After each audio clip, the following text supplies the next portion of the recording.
নমস্কার বন্ধুরা, তোমাদের সকলকে আরও একবার স্বাগত জানাচ্ছি আমার কিচেনে। আজকে আমি শেয়ার করছি তোমাদের কাছে মোগলাই পরোটার একটি খুব ইজি রেসিপি।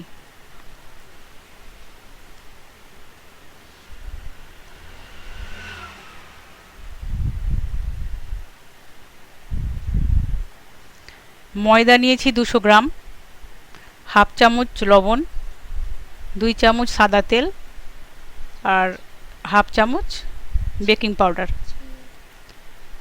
হাফ চামচ মতো চিনি। এবার পরিমাণ মতো জল দিয়ে এটা ভালো করে মেখে নেব। এটা একটু ময়াম দিয়ে মাখতে হবে যাতে সফট হয়।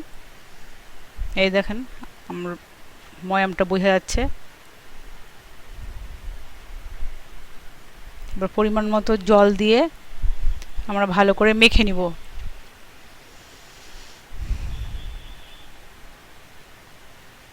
এইভাবে মেখে নিতে হবে ময়দাটাকে, এরকম করে ডো করতে হবে।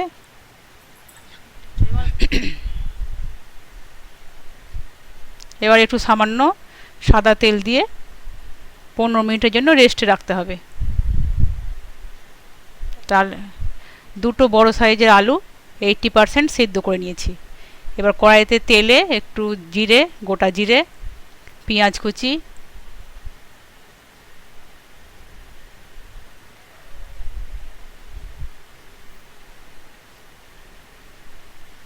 একটু নুন পেঁয়াজটাকে নরম করার জন্য,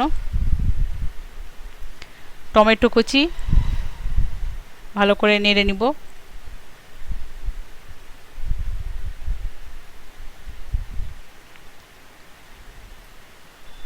এক চামচ মতো রসুন বাটা, 1 চামচ আদা বাটা, 1 চামচ কাঁচা লঙ্কা বাটা, হলুদ গুঁড়ো এবং জিরে আর ধনের গুঁড়ো দিয়ে ভালো করে মিক্সড করে নেব। ভালোভাবে কষানো হয়ে গেলে সামান্য একটু চিনি দেব। এবার জল দিয়ে আলুটা ছেড়ে দেব।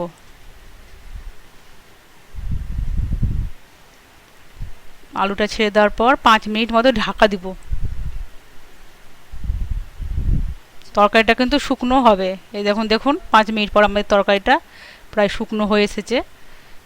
মোগলাই পরোটার সঙ্গে শুকনো তরকারি লাগে। এবার সামান্য একটু গরম মশলা দিয়ে আমি তরকারিটাকে নামিয়ে রাখবো। এবার কড়াইতে তেল দিয়ে ওতে পেঁয়াজ এবং টমেটো কুচি দিলাম। পুর বানানোর জন্য এবার ভালোভাবে একটু নাড়বো।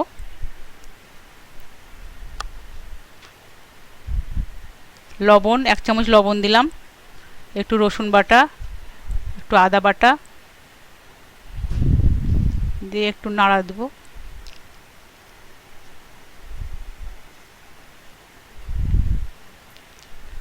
লঙ্কা বাটা 2 চামচ মতো আর কাঁচা বাদাম, হলুদ গুঁড়ো দিয়ে ভালো করে নাড়বো।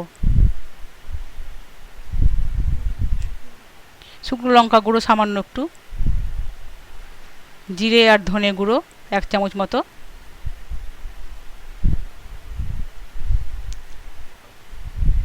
এবার আমরা দেব বিস্কুটের গুঁড়ো। ভালোভাবে পুরটা শুকনো শুকনো করে তৈরি করতে হবে।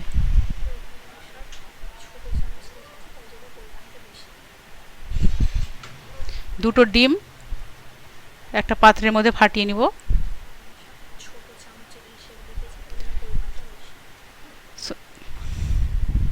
এবার পুরটা ওই ফাটানো ডিমের মধ্যে দিয়ে দিব। এরপর ওর মধ্যে পেঁয়াজ কুচি টমেটো কুচি দিয়ে ভালোভাবে নাড়িয়ে রাখবো। ওতে একটু চাট মশলা, সেটা অপশনাল, ইচ্ছে মতো আপনারা দিতেও পারেন।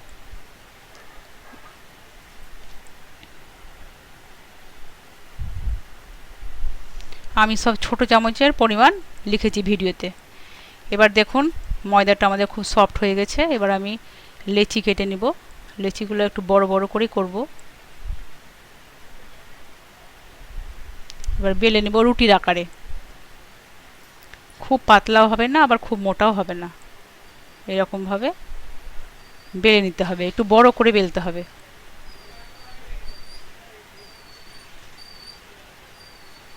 এই দেখেন এরকম করে ঘুরিয়ে ঘুরিয়ে বেলবেন, তাহলে চারিধারটা সমান হবে, কোনো দিকে মোটা থাকবে না বা পাতলা থাকবে না, চারিধারটা সমান থাকবে।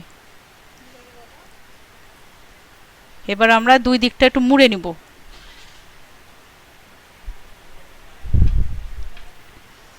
এবার পুরটা দিব, খুব বেশি পুর দিবেন না, নইলে ভাজার সময় কিন্তু ফেটে যেতে পারে।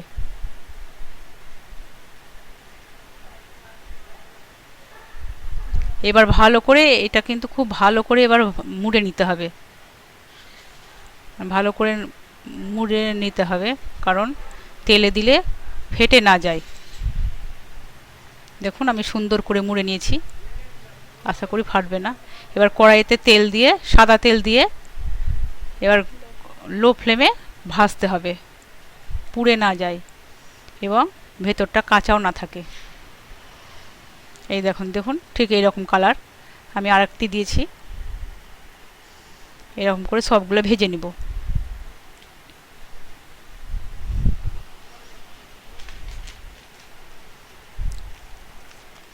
রান্নাটি যদি ভালো লেগে থাকে তাহলে লাইক করেন, শেয়ার করুন এবং আমার চ্যানেলটি সাবস্ক্রাইব করুন। নতুন নতুন রান্না নিয়ে আমি আবার হাজির হব। আজকের মতো গুড বাই, ভালো থাকবেন।